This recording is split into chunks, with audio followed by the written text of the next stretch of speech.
The simplest and most common type of order is a market order. In fact, when most people think of like, well, I bought a security, or I sold a security, really what they're talking about is they placed a market order is what they're doing. And market orders indicate that you're willing to take whatever price is presented to you, when the order is executed. You could say, well, that's the market price as an example.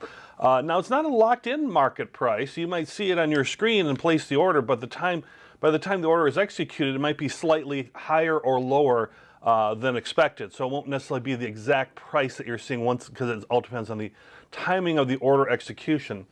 Securities that are frequently traded will execute faster, heavy volume type things, but some things like some securities that don't trade as often and have very low volume, it might take a little while for that order to be processed to match a buyer and a seller.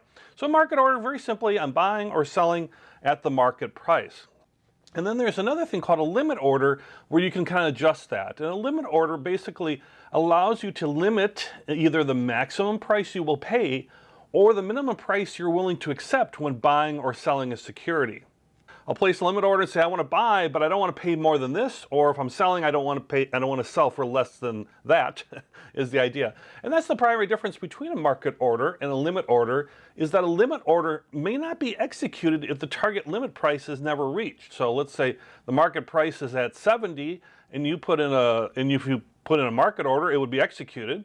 But if you, let's say, said, oh, I don't want to do that, I want to, I don't want to pay 70, I'm willing to pay 68, well, then it might not ever be executed. So limit orders are executed in the order in which they are received as far as from the underlying broker. So, possibly an order is not executed if a price hits the limit target and then moves below it real quickly before the order is executed. So even if you see it kind of flash like, oh, it should be getting executed, because there might be even more, a little bit more delay there, that might happen as well.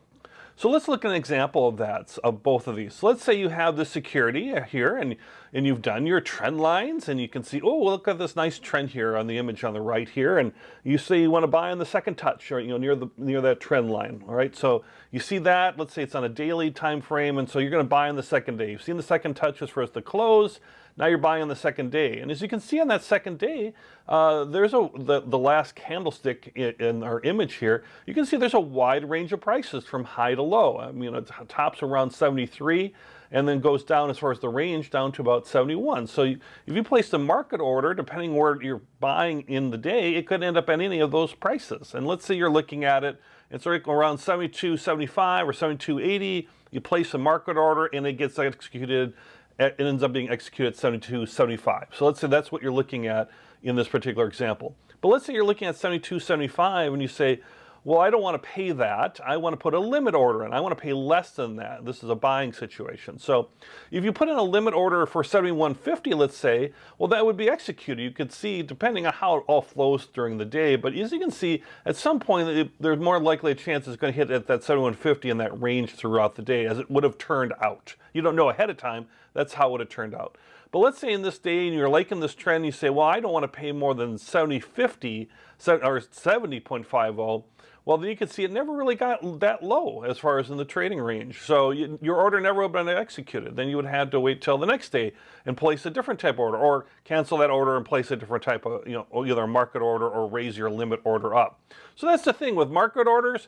You're going to be able to buy or sell right away. And then with a limit order, you're setting some guidelines around that in terms of buying or selling. And just understand that depending on what guidelines you put, your order might not be executed at all. And don't be disappointed in that. That's just all part of the strategy of using limit orders to limit how high you'll buy and how low you would be willing to sell, to give a little more protection around that.